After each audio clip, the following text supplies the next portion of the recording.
Hola a todos, ¿qué tal? ¿Cómo estáis? Bienvenidos al canal y vamos con un nuevo vídeo de esta nueva sección que inauguramos hace poquito, charlando del cómic. En esta ocasión vamos a hablar sobre Paco Manos Rojas.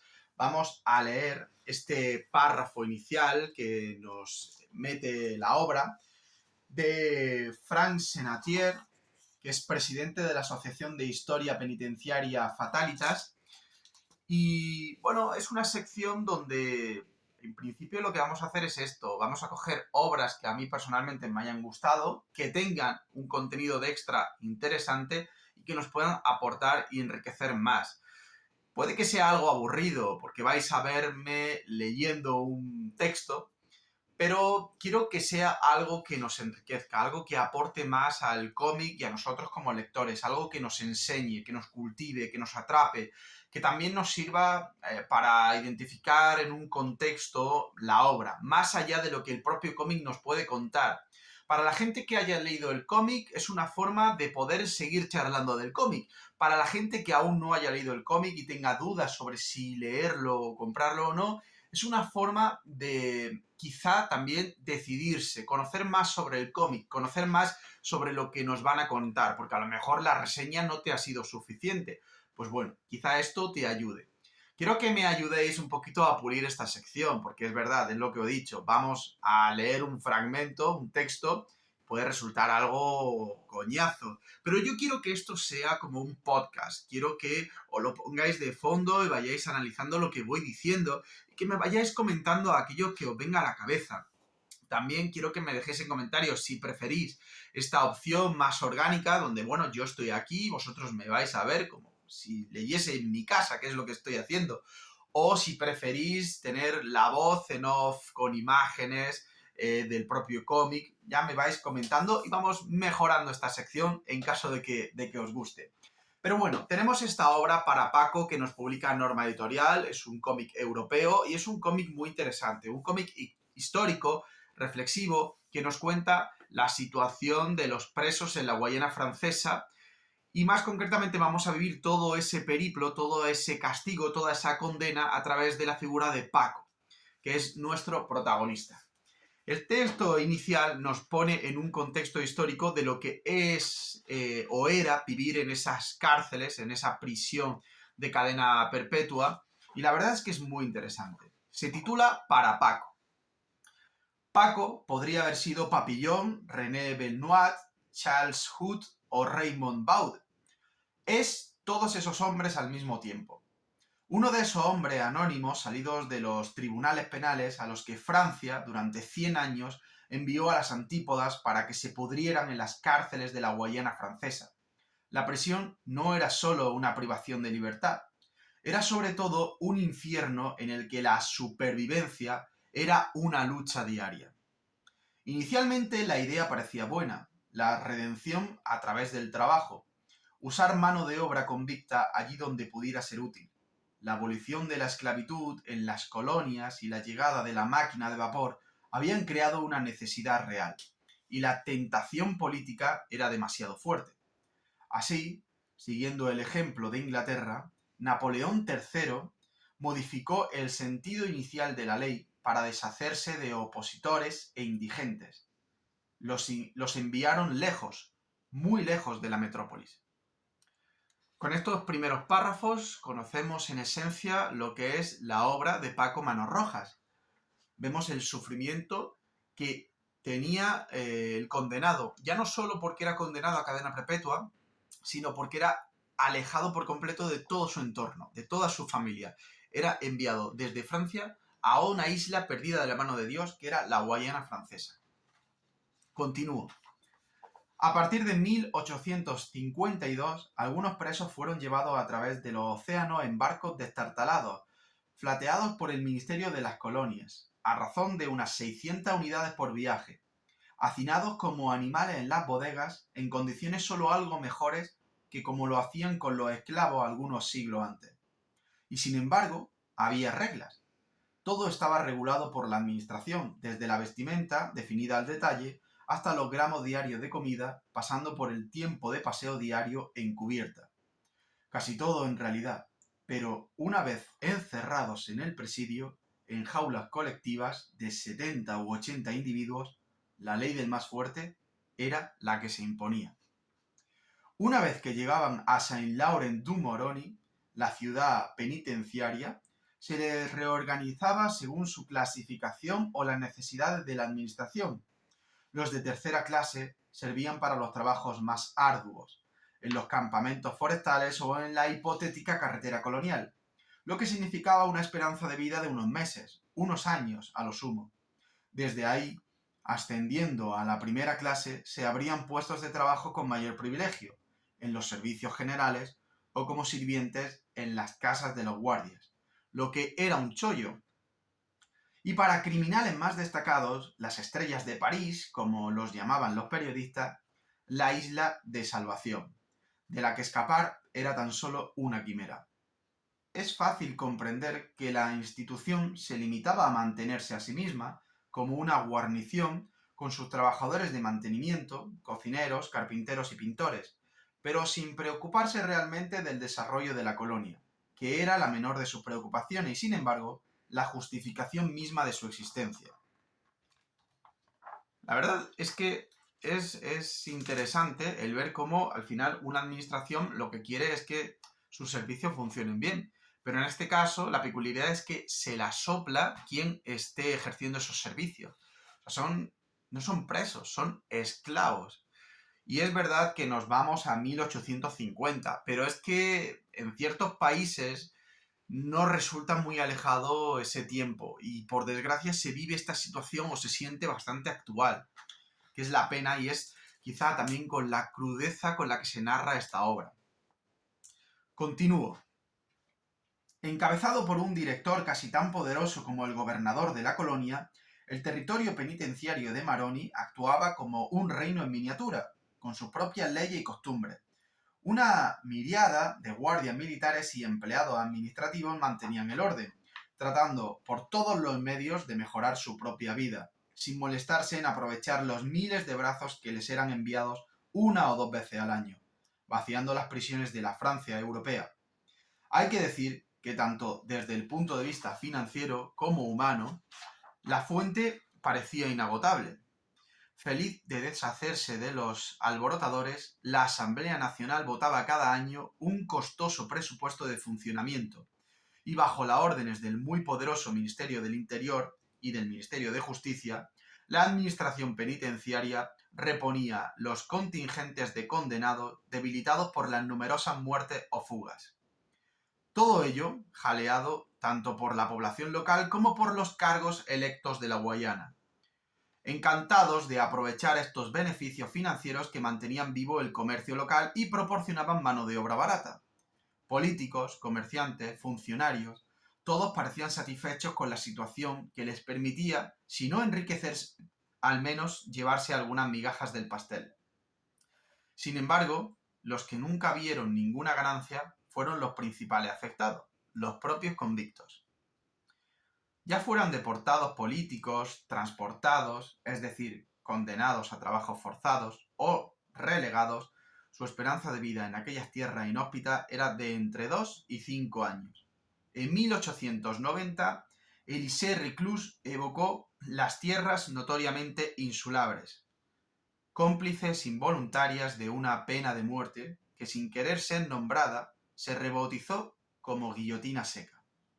Desde la instalación de la colonia penal en la Tierra Grande, es decir, la parte continental guayanesa, los hombres caían como moscas. Paludismo, malaria, fiebre amarilla e incluso lepra. Todas las patologías se combinaban para transformar sus vidas en un infierno verde.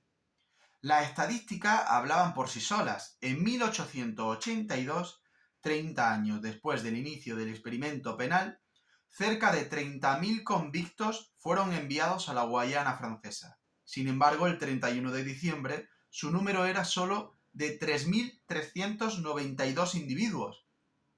Si restamos los liberados, los fugados y los residentes voluntarios, había casi 12.000 personas desaparecidas. Es decir, prácticamente la mitad del total cuyos huesos habían pasado a blanquear un lugar perdido del trópico. Me parece súper asombroso que una persona llegue al punto de preferir desaparecer en una jungla, pese a saber que pueda morir, a seguir viviendo en esa ciudad, en esa condena, ¿no? Es jodido, ¿eh? Es jodido el punto de desesperación que puede tenerse. El legislador acabó preocupándose por todo aquello y designó Nueva Caledonia como nueva tierra de expiación, aunque no por mucho tiempo. Las leyes de endurecimiento que provocaron la relegación, es decir, el exilio de los reincidentes, juzgaron rápidamente que la perla del Pacífico era demasiado indulgente y enviaron a los convictos de vuelta a la Guayana Francesa para siempre. Efectivamente, era para siempre, porque cuando no morían por la insalubridad del clima o las enfermedades endémicas, lo hacían, lo hacían por las balas de los guardias, antiguos soldados de la época colonial, poco indulgentes, y sobre los que la tafía, el ron local, causaba daños irreversibles. Y si aún así lograban escapar de todo ello, el convicto aún tenía que enfrentarse a la violencia de sus compañeros, exacerbada por los celos y los bajos instintos. Se mataban a la gente en las cabañas o durante la jornada de trabajo por una palabra más alta que otra, por unos billetes perdidos en el juego o por rechazar un favor sexual. La homosexualidad era omnipresente en la húmeda y en las cabañas colectivas. Consentida o forzada, era una parte integral de la vida de estos hombres, en un mundo sin mujeres en el que el acto sexual, más que algo compartido, se consideraba a menudo como un acto de sumisión, de servidumbre incluso. Lejos de combatirla, la administración penitenciaria la toleraba, incluso la fomentaba, porque le permitía disponer de un medio de presión sobre los más duros, los llamados activos, amenazándolos con el traslado, sinónimo de separación, incluso a la primera infracción. Estos cabecillas a veces llegaban a tatuar a sus chiquillas como señal de posesión. El tatuaje era una de las principales artes de la prisión. Muchos de ellos ya eran azules desde los batallones disciplinarios o las colonias para menores en las que habían estado previamente a su llegada de la Guayana Francesa. Los demás encontraron bajo las agujas la forma de manifestar ese arte, sus sentimientos de injusticia o su nostalgia, y también la pertenencia definitiva a este mundo paralelo. Es cuando estás seguro de que ya no hay esperanza. Esto te aísla más. No quieres volver a la vida civil, le dijo un preso sin ningún reparo a un periodista que acudió a entrevistarle. Como símbolo de la grandeza colonial de Francia, la bandera azul, blanca y roja ondeaba orgullosa sobre aquel mundo viciado y granguenado, alejado de los valores humanistas heredados del siglo de las luces. Pero era otra sombra la que dominaba la prisión, amenazante, omnipresente, dramática, la de la guillotina. Recordaba a todos en la rigidez de su cornamenta, apuntando al cielo la amenaza suprema del legislador, que te cortarán la cabeza.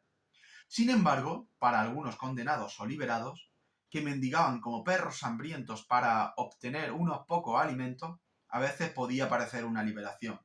Tan miserable era su destino. Justicia. Hasta ahora apenas eras para mí el sonido de una palabra. Te has convertido en una diosa cuya mirada ya no puedo soportar, concluyó Albert Londres tras su reportaje de 1923. Paco, con la ayuda de sus dos compinches, Fabien Belham y Eric Sagot, que son los autores de la obra, devuelven la vida a estas sombras del presidio, rescatándolas del olvido culpable en el que habían caído con el tiempo. Hacen revivir este mundo aislado, hoy irreal, al menos en teoría. Porque desde las jaulas de Guantánamo hasta las tumbas de cemento de las celdas de aislamiento o los campos de trabajo forzados, en todo el planeta, hombres y mujeres sufren en la indignidad en nombre de la justicia y de un orden moral. Su mensaje es un grito salido del corazón y una llamada a la conciencia. Démosle las gracias. Frank Senatier, presidente de la Asociación de Historia Penitenciaria Fatalitas. Esta introducción me parece maravillosa, me parece una fuente de conocimiento brutal, no solo porque nos habla de la situación de los presos, sino porque nos mete un contexto y porque nos va a permitir conocer muchísimo mejor todo lo que se refleja en Paco Manos Rojas. Todo lo que he leído, que espero que os haya resultado mínimamente interesante, es lo que vemos en el cómic. Pero sin ningún tipo de spoiler, porque el cómic nos lo va a contar todo a través de Paco. Entonces, vamos a ver toda esa situación, todo eso que hemos hablado de los tatuajes, de la homosexualidad, del traslado en el barco, del desespero al separarte de tu familia, del nuevo desespero al encontrarte en esa situación de condena. Todo eso se refleja, todo eso se manifiesta y todo eso se vive y se siente, pero a través de la historia de Paco, que es maravillosa.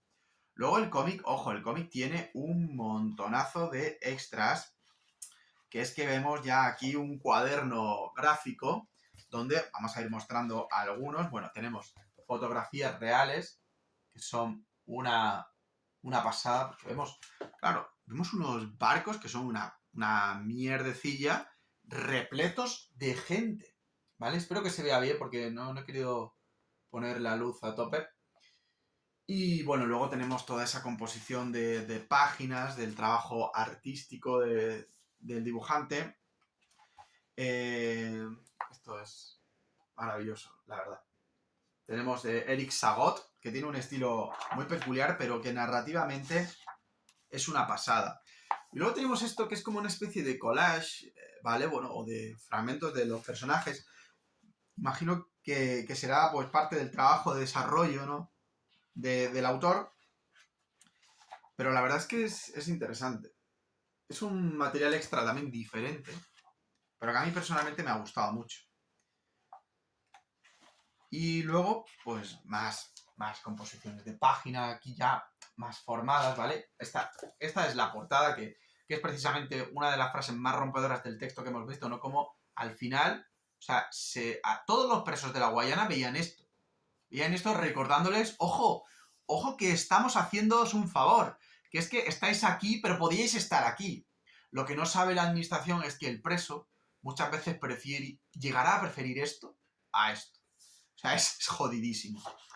Y bueno, luego tenemos más extras también, bueno, del mismo estilo. Pero la verdad es que es muy, muy bonito el cómic. A mí en lo personal me ha encantado. Y luego, pues, este diseño de Norma, que es fabuloso. Y nada más, gente, espero que os haya gustado, que os guste esta sección, que es una sección más personal, ¿vale? Es más íntima, porque yo estoy aquí y es una charla directa que tengo con vosotros, ¿vale? Es una forma de conectar más con vosotros a través de un cómic. Así que si lo habéis leído, si no lo habéis leído, si os interesa el tema, cualquier cosa al respecto, dejádmela en comentarios. Espero que os haya gustado, que por favor me hayáis escuchado a modo de podcast y dejadme cualquier tipo de sugerencia sobre esta nueva sección. Y de verdad, dadme vuestra opinión si os gusta, porque a mí me motiva mucho hacer esto y quiero que a vosotros también. Y nada, un abrazo grande, muchísimas gracias por dedicarme estos casi 19 minutos y nos vemos en el próximo vídeo. ¡Chao!